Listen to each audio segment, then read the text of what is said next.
persistent when it comes to business. So sometimes business people go, yeah, I had this thing, I started this thing, and then I just stopped. They went for a month or two or a few months, and they just stopped. So the next business that we're highlighting here is called Beachy Pal, beachypal.com. Full disclosure, this is another one of our family members, and she has been doing this forever. Her name is Michelle Stephanie, and she's in Tennessee. And the thing I love about this is that one of her products, and hopefully I'll be able to find it, is she makes a wonderful sea moss. I don't know how she does it. Sea moss is a natural thing. And so she makes the sea moss and she packages it and she sells it. And sea moss has so many wonderful benefits for you as a person. And I take it every single morning with my beverage. And I tell you, it makes me feel great.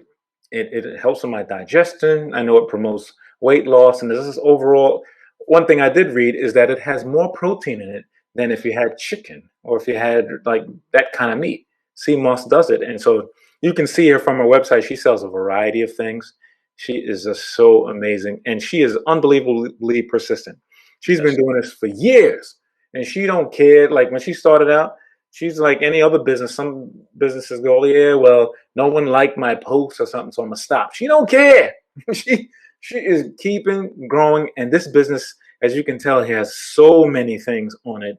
And I love the fact that she really exemplifies what it means to be a strong Black business. Yep. And I'll say something about Michelle. And the thing is, her father, who is also an entrepreneur, is probably, how can I put it? He's like the role model of all of us, right? Yeah. And he had a lot of nephews and nieces. So if you know Jamaica, you have nephews and nieces that are like your real nephew and niece, and then you have the cousin nephew and nieces, and then you have like the not really cousin nephew and nieces. You like the people that are just like they know the family and they be like, yeah, I'm the nephew and the niece, and I've had arguments with some of those people like, yeah, you ain't really a nephew and niece. What are you talking about? Where does your lineage attach, right? Yeah. Uncle Russell, successful business for 40 plus years in Long Island.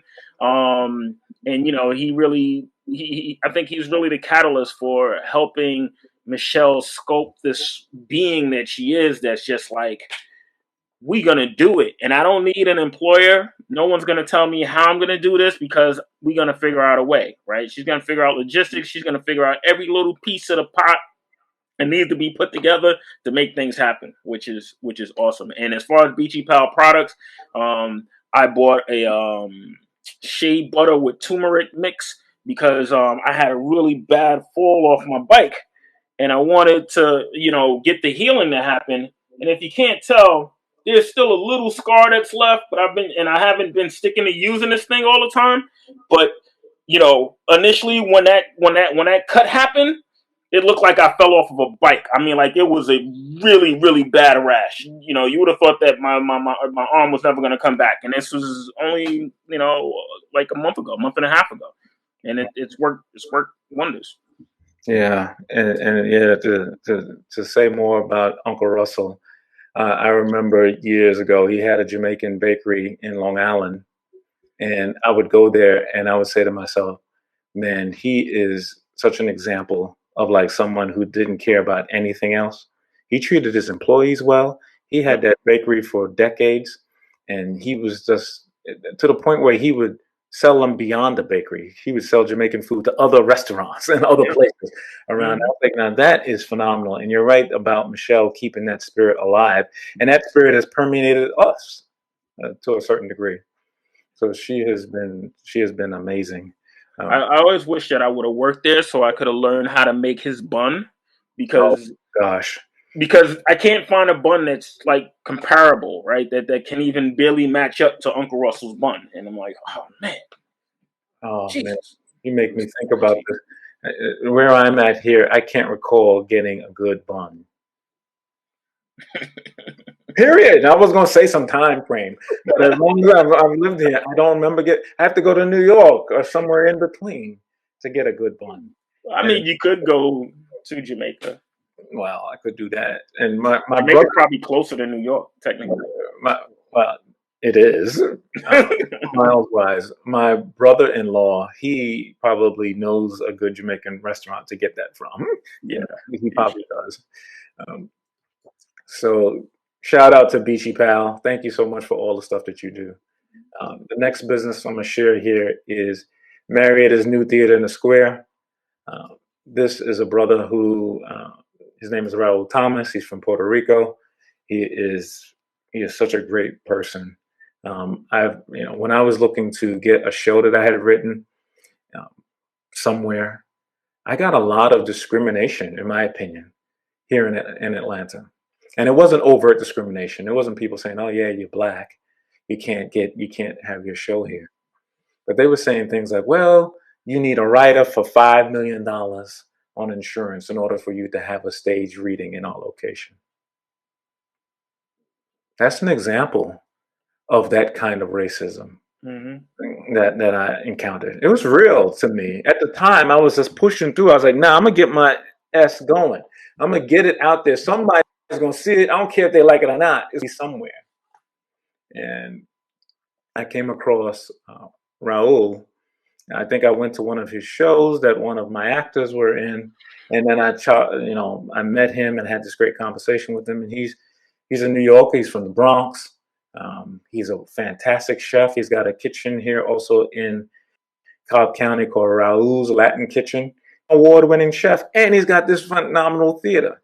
And so when I came to him, I said, "I got a reading and I want to do a show here." He was like, "Brother, when you want to do it?" I was saying to myself, "Damn, why don't I get that kind of response anywhere else?" And ever since then, and it's not just me. You can tell by the shows that happen at this theater, and it's in Cobb County in Georgia here, the Marriotta's New Theater in the Square, that he's supporting all of us. He's supporting all of us. So if you got a show that you want to have out there, he's ready to do it. He'll do it for you. And you just don't get that everywhere. So I wanted to make sure that anyone who's out there listening to this now or in the future, please make sure that you go to theaterinthesquare.net. That's what you see up here that we're showing. It's a phenomenal place. They got a great Motown review that always packs the house. And he's just a great person to be around. He just really is. So Marriott is New Theater Square. Any comments? I'll just say, I met Raul and he's a wonderful guy. And I met him, when I came to assist with the show, with filming and whatever else I had to do to help out to make sure that the show was a success, which it was, grand success. But yeah, the place is great. You can tell that he's created an atmosphere that is friendly to everyone, right? To the patrons, to the employees, to the people that are having productions there, and that's what's critical, right? And when we look at small businesses and we wonder how do small businesses thrive, how do the little guys stay relevant? A big part of how little guys stay relevant is by being that, right? By having that relationship that they can create with the patrons and the people that are around that make you feel like this is a special place, right? Because it becomes a special place if they feel like it's a special place. Right? That's right. So thank you so much, Raul and the Marriott and New Theater in the Square for all that you do for all of us. So before we had our conversation here today, I had a chance to talk to the people at the Atlanta Black Theater Festival. And full disclosure, I'm a member of the advisory board of that group. And it's been around for 10 years. And this kind of piggyback off the conversation we just had with the New Theater in the Square. It's been tough to find venues for black theater professionals. It just is. I was on a call about 9 months ago that a friend invited me to. And some people might find this a little bit intense. And in the midst of the pandemic, the federal government had allotted a certain amount of money for theater professionals because they know that art helps people when they're going through things. And it got to the city, and then the city doled it out. But the city doled it out to one institution, and I won't name them here because I don't feel like dealing with a lawsuit. But they doled it out to one institution, and that institution was not an institution of color. And that institution had the responsibility of doling out to any other theater or event that they wanted to. So they got a chance to choose it, who they were going to send it out to. Long story short, if you're listening to me, you can probably fill in the blanks about what happened with that money and where it got to and where it didn't get to. And so the Atlanta Black Theater Festival has been a home for 10 years for Black theater artists all over the world. Last year, we had an event in pandemic where we actually invited people from other parts of the world, including Ghana, to come in and to actually have their performances done all virtually. And then this December, after the Atlanta Black Theater Festival in October, in December, everyone in the festival is going to get up and going to go to Ghana and actually perform in Ghana in the theme of Beyond Borders. That is, to me, that exemplifies what Juneteenth means. Yes. Like just really being able to take the message and the reason why we're free today or have a modicum of freedom and being able to expand it beyond what we do today. And it's been great to be part of that and to see this thrive and to see it flourish. At the same time, while there's others who are still being an impediment to our growth. So great stuff at the Atlanta Black Theater Festival. That's so amazing. And as when I went to Ghana, what a lot of the people there would say to me would be like Sankofa, right? And Sankofa is the whole idea that we return back to the soil from whence we came. So there's a depiction of it with uh, the goose with his head turned backwards. Um, and what's happening right now and what they're doing with the Atlanta Arts Black Festival and taking that journey back to Ghana. They will have open arms, and the people of Ghana are very gracious and love us. And I want to go too. I don't know if I can, but I want to go. I got to figure out a way to make that happen. I'm in the same place. I think that I would love to do it, and I think there was an allotment of a contingent of people to go, and by the time it happened or it was out there, it was tough. And even in my case with my medical scenario, it's a little bit difficult, but I'm still trying to find my way because I've never been. And if anyone of you remember, back in 2019, Ghana had the year of the return where they were asking African Americans to return. Yep. And they were giving us visas to go to Ghana. And they were making it easy if you wanted to buy a home or you wanted to start a business in Ghana. They were making it relatively easy to do so. Yep. What a beautiful thing that country is doing. I'm sure it's got its own issues just like the United States does. But to have that level of outreach to us, because here's the truth. There's between 40 and 50 million African Americans in the United States of America. The only other contingent of non-African or people that don't live in Africa that's bigger than us is in Brazil. And if we go back and the people in Brazil went back, my gosh, what would happen then? Yeah. With our economics, our knowledge and that we know? I'm not saying that we should do what they proposed back in the day where they went back and do to Liberia, but we should at least go back and have this threading between our two continents. We should definitely do that for sure. It's interesting that you say that because a lot of times, even when I did the first trip back to Ghana, Daddy was like, "What are you going there for?" And I'm like, because I prefer to go to Africa, to go somewhere in Africa, than to go anywhere else in the world. Yeah, I mean, yeah, it's nice to go to the Caribbean, right? It's nice to go to Europe and see, their ancient history.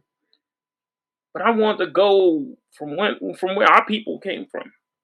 And I've only been twice. There's a lot of countries still left on my list to go and visit, which makes it difficult to go and return to past places that you've gone, right? Um, I have one friend who actually probably should have been on our list, who's a photographer. He's an amazing photographer.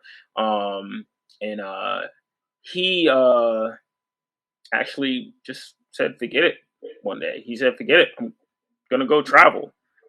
And then one summer, I can't remember the exact number, but it was like he went and visited over 60 countries. Wow. That is experience. And through his journey, he took pictures and came back and was able to sell some pictures. That is awesome. So yeah, I know we got on a little bit of a high horse on that, but that's okay, man, because that's how we feel. Yep. And so this one is here close by you in Brooklyn, and I've had a chance to be there on several occasions. It's down the street from, I think, where you are in Brooklyn. Mm-hmm. So talk a little bit about this one for us. So Vine Brewing, they're just celebrating 10 years of their wine shop being open. And I remember this neighborhood really lacked dining and options to like hang out, even, wine shops and stuff like that. When I initially came to the neighborhood, I can't even remember, it was like 12, 13, maybe 14 years ago. And, they started out with this little tiny shop that sold wine, right? And these brothers, it's a partnership of like three guys. They had a vision, right? And their vision was that they wanted to bring flavors of wine that met the taste of the people that were around there. So, they constantly scoped the community, constantly had tastings for the community, and constantly tried to make sure that they were providing things that gave the community a different experience, right? So when they ventured off and they created Brew, which is right next door to the wine shop, which, prior to them being there was like a bakery, which was like it's like a French bakery. It was like this guy that was in there creating these like crazy French cakes or whatever. I don't know how he even stayed in business as long as he did, because he just had like, I got a birthday cake for one of my friends from there, and he didn't, because it was so Frenchy, he didn't write names and stuff on cakes or anything like that. But they took that space, and when they got a hold of that space, the craziest thing was that within like 2 weeks, they opened their doors. Wow. So it was like they went in there, they did this real quick breakdown, real quick construction. You saw them working overnight. Boom, they open up. They open up the first brewery that's not brewery, but brewery, like brew house in Bed-Stuy, like probably ever, right? And the only thing that they sold was beer and wine. And wow. What beers did they sell? They didn't sell anything that the people in the neighborhood knew about. Everything. 10 beers on tap. I've been there before. That stuff is great. Yeah, 10 beers on tap. Always changing, what the beers are. And, you get people that come in because this is Bed-Stuy. They want a Heineken. They want a Corona. They want Hennessy, right? They're like, where's this stuff at? But when they taste the other stuff, they hear the music, they feel the vibe, they stay. Now, the thing that's really interesting about them is that it's a growth story, because they went from the small wine shop to a small brewery. They knocked out the wall where the wine shop was, because it was right next door, extended the brewery. They've moved across the street. The wine shop has moved across the street into a bigger location. So now they're not just selling wine at the wine shop. They sell wine. They sell liquor. It's a growth story, right? How do you come from small to large, right? You come and you pretty much bring what you can when you want to start out. It's called your what is it called again? The MTP, right? The not the most common multiple, but you bring your the minimum product that you can actually bring to the table, right? That you know will still work. Right. And then as you work through it, you continue to refine it, you refine it, you refine it, you keep improving it, you improve it, you improve it. You take the money that's coming in and you use that money for you to create your growth, right? Because as a business, what's the main thing, the main reason why businesses exist, or the main thing that they want to do is they want to grow. Just like how a little kid wants to grow and get bigger, the reason why businesses are created are because they want to get bigger. The reason why Amazon is still growing is because that's why it's created, right? Once you start growing as a business, you pinnacle, and the only thing that's left is for you to go down. Yeah, I like what you said about the fact that they refine their products. Sometimes I know we've encountered where people come to us and they got like 15 things they're trying to do. And we're like, yo, be very clear on what your main key thing is and who your customers are to start off with, and refine that, make that real freaking dope, and then build on that instead of trying to do 15 at the same time. Yep. Focus on the one. Yeah, that is definitely the thing. I'm going to share one that is a kind of an Atlanta staple here. I think we did Mal already. No, let's do this. Let's talk about this one, because this one we recently had a chance to interact with. This one is a Jamaican restaurant out in Long Island. And the reason why I thought it was interesting to talk about it is that our parents celebrated their 54th anniversary recently. And we all got together, their kids and all that got together and said, you know what, wouldn't it be cool if we sent them some food from a Jamaican restaurant? And as opposed to having a night where they cook every night, because that's what they do. They cook every night. They cook 7 days a week. Let's get it straight. Mommy cooks every night. Well, 7 days a week. To one of the greatest gifts we ever gave her was a stove, because they cook a lot. And we said, what if we had to give her a night off? Wouldn't that be a cool anniversary gift? And she enjoyed it. She, from what I understand, that she loved the food and the fact that she had a night off, which, knowing our mother, is not really a night off. All she did was cook anyway and then put stuff aside. The fact that she didn't have to was the theme of it. And I thought that was great to share. And the fact that there's Jamaican restaurants all over. We already talked about our uncle's bakery. They're all over. There's more in New York than they are in Atlanta, but there's still some good ones here. I thought we'd talk about this one, share this. Yeah. It's called Buns River Lounge. And it's in Rockville Center in Long Island, I think. Yeah. Duns River Lounge is an interesting place. When we look at Rockville Center, and most people won't know Rockville Center, right? But there's a small little strip of bubbling businesses, right? Almost like a little downtown.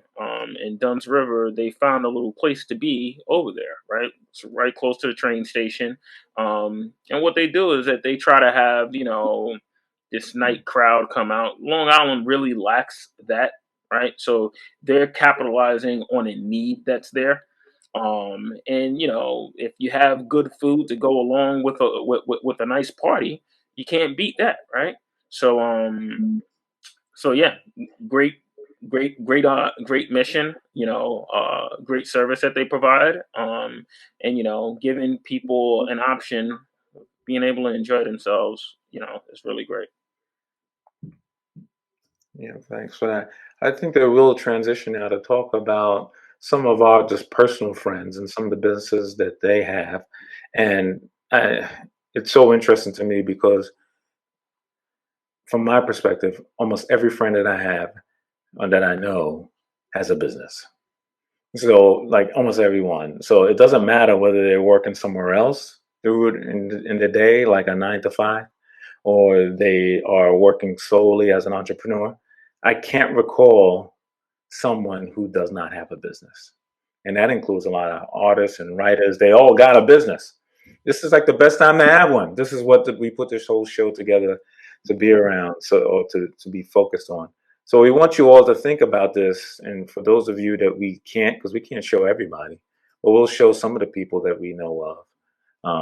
And so the first one I think we will share today is, so this is a good friend. She was recently on one of our other channels, podcast and TV show.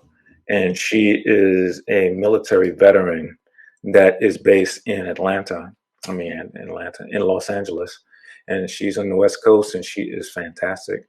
She has served in the military for over 2 decades, and now she speaks to people about their own inspiration. And so Tomina Ward is phenomenal. David, I think you've heard her speak before. Yeah. She is just great.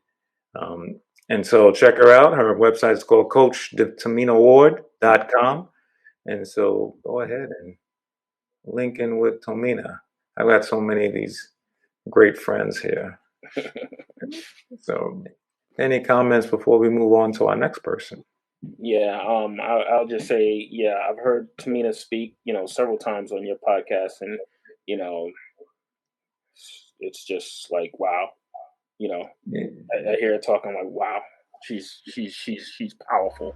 Her story is amazing, and her delivery is just great. I'm like, yo, can I book her to come and speak to my kids in school?